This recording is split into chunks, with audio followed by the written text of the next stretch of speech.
For the Marauders, I've got a cunning plan. Well, it's not that cunning, it's just a plan.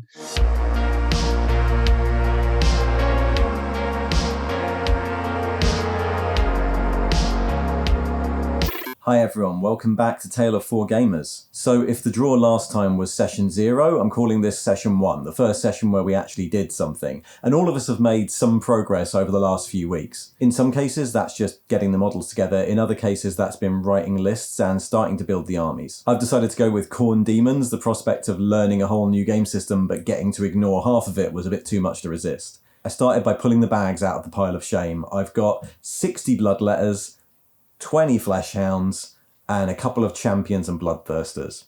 Yeah, it's a lot of heavy metal.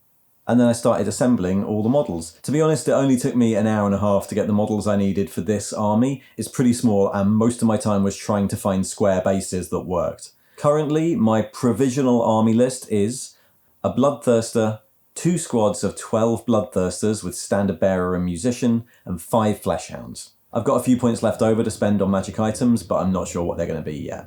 Still, that's less than 30 models. They're mostly single-piece metal sculpts. It didn't take long to put together. The Fleshhounds needed a little bit of filling with green stuff, and I've left the wings off the Bloodthirster for painting separately.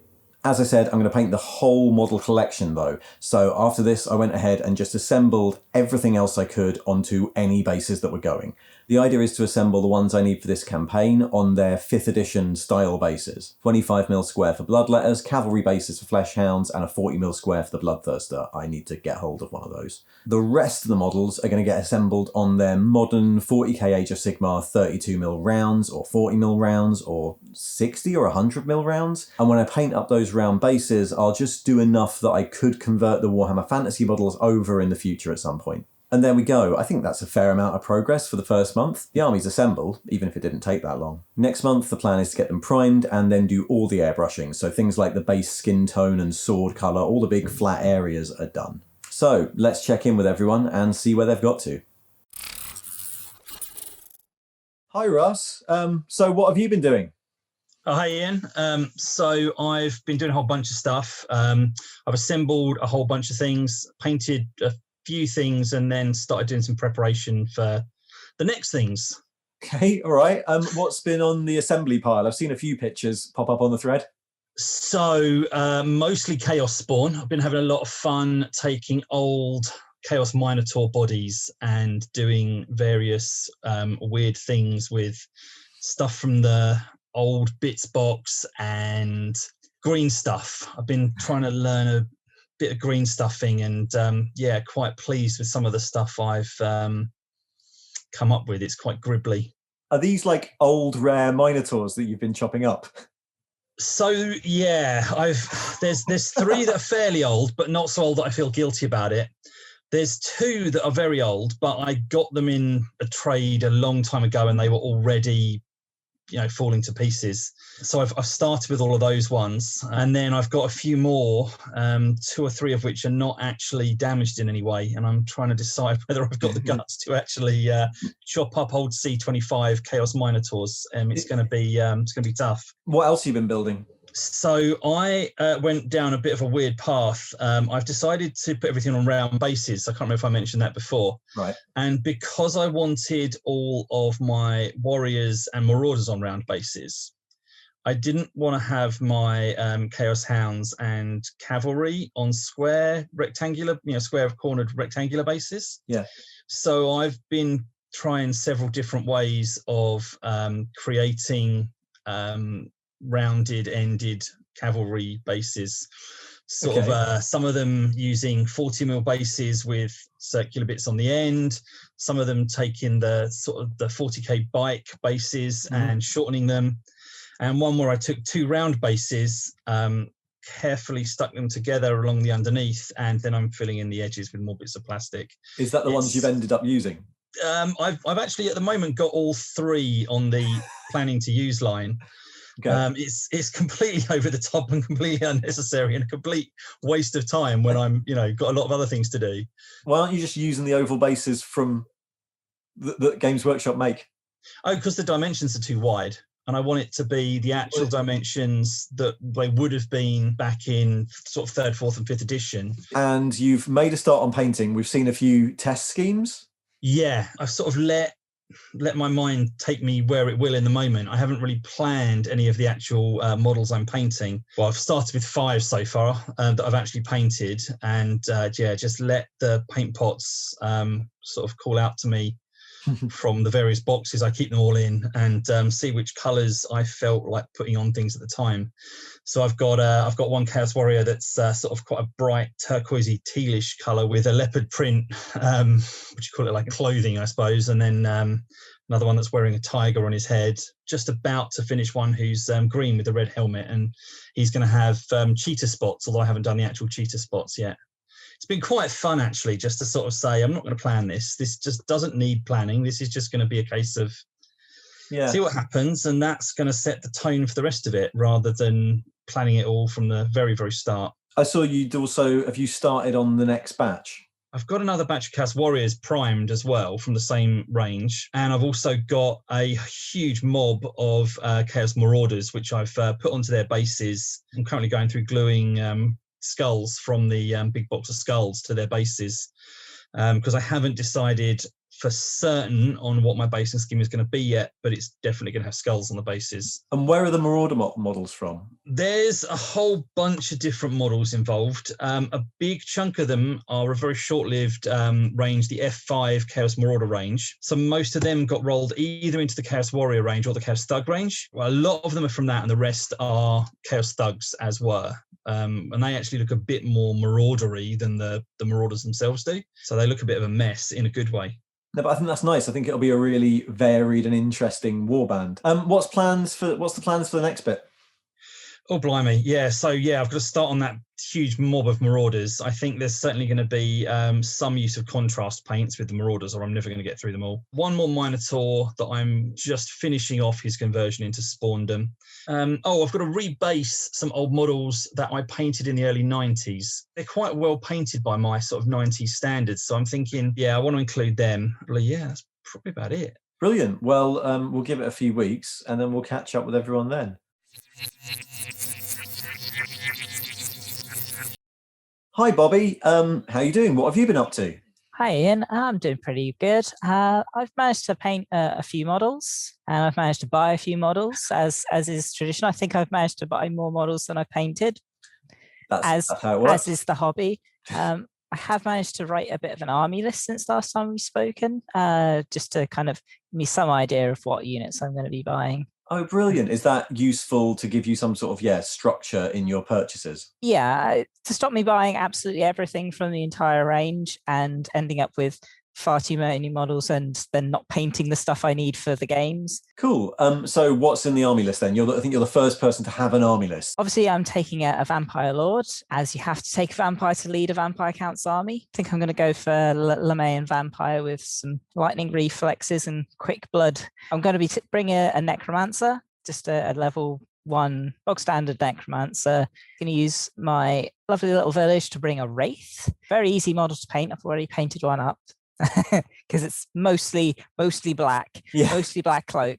I'm going to bring 4 main regiments, which are going to be some Graveguard, skeletons, armored skeletons with halberds, cool old models, about 15 of those, and then 2 big 20-man units of zombies to put some flesh on the bones. And I think some bats as well. I wanted something with a little bit of speed, and bats one of the faster units available to me. And that counts as your one monster? Yeah, for every vampire in your list, you get a bat swarm for half price. So I thought, well, if I'm getting a discount, I may as well bring some along.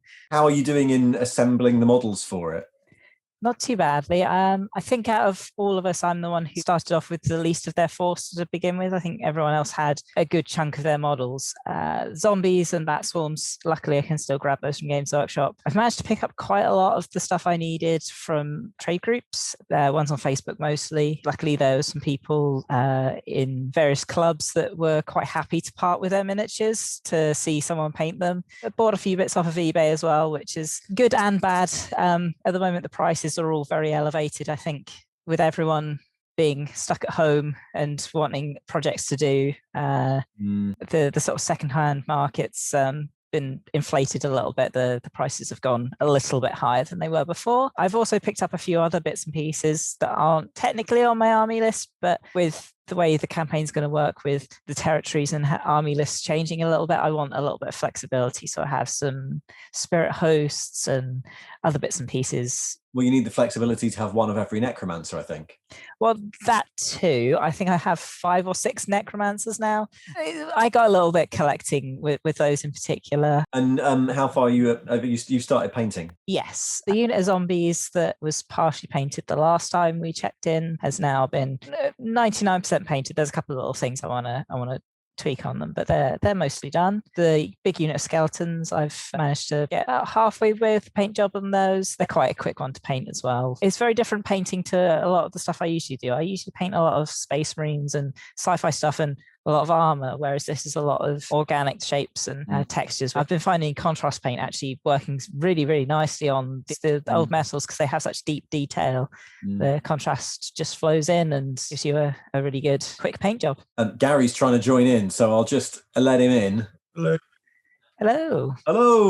So Gary, what have you been up to? So I have gotten the army book. I've made a list. And I've been reading up on the background of Fimmer and discovering the inspirations for them. Yeah, did you not you've managed to track down the original book? There's 2 stories, isn't there? There's one which is Bryan Ansell said, I want something unique. And I think he was saying he wanted something as unique to Warhammer as the Beholders were to D&D. Mm-hmm. Like if you hold up a beholder, everybody goes, oh, that's D&D. So they went away. And then there's this email that people have brought up later, which is one of them saying, so I showed Jess Goodwin this book, like this one. Said, why don't you go and have a look at this? So he's gone away and read it and it's got that on the back. And in the book, it describes them like as being these creatures, and they come out of the mist. And the big battle at the end, that they're making a magical mist which poisons and conceals, and the men are fighting in the dark and losing. So it's very Fimmer. Yeah. The most hilarious thing about it is they're called Fomar, which is just ridiculous. So they're called Fomar. They changed the letters and. They took on Val and passed it off as the completely original thing for Warhammer. Yeah, and they obviously must have went back to Bryan Ansell and said, here's what we've got. And because he never read up on Irish folklore, he was going, oh, this is brilliant, and pressed print. You've decided what's going to be in your army of completely original Vermeer. It's going to be one lord on a dragon, and then it's going to be a large block of warriors, as many as I can fit in. And then the last bit will be one war machine, which is a rock lobber. And the warriors are going to be what? Ogres? Yeah, ogres, yeah. They're cheaper than trolls, so I'll get more of them. Brilliant. And you've been doing a ton of assembly and sort of basing and things like that. How far through are you? The 18 Vimar are built, assembled, and I've made Celtic bases for them to stand on. How was assembling all of those? The worst thing was I washed them twice. They were so greasy. And it was like I was scrubbing them, and I was constantly picking little bits of the blue Forge World molds out of the resin. I could look at one which has got really nice details and little bits of blue. When I look at the same cast on another model, I could see detail missing, where obviously this one was cast afterwards. Yeah. But overall, the detail's all really good. You got 3 bodies, 3 sets of arms, and 3 different heads and 3 different tails, but they're not interchangeable. They all go A, B, and C. So you got to assemble them like that. And I didn't do that. So I had a lot of green stuffing of gaps and such. I think it's better to have more random looking Timur than just the same 3 guys repeated. Yeah, I agree. And what are you doing for basing? Because you're going full on for basing, aren't you? Okay, so I want to also use these in Age of Sigmar and Warcry. And in those, they're used on 50mm rounds, so I can't rank those up. So yes, I've magnetized. I put magnets in the feet. Basically, they're going to go on 40mm bases with magnets. And then when I want to switch games, I'll just put them on the 50mm bases with magnets. How long did that take? It was a couple of evenings. Yeah, it was fine. I got a Dremel, and I only lost a few toes. It's fine. How are you doing the bases? So I bought Green Stuff World. They've got these rollers. And I bought Celtic Ruins, going with the Irish folklore theme. You basically put a putty on top of it. And yeah, they're looking good. they're ready and primed. And what's next? I think I might go straight to the HQ, do a dragon. Never built a dragon before. Nice big reward for the next bit. Great. I guess we'll check in a few weeks and see how we're getting along with painting or buying still, Bobbie. Yeah, I think I'll have everything by then, hopefully. Cool. Thanks, everyone. I'll speak to you in a few weeks. I'll speak to you soon. Okay. Bye.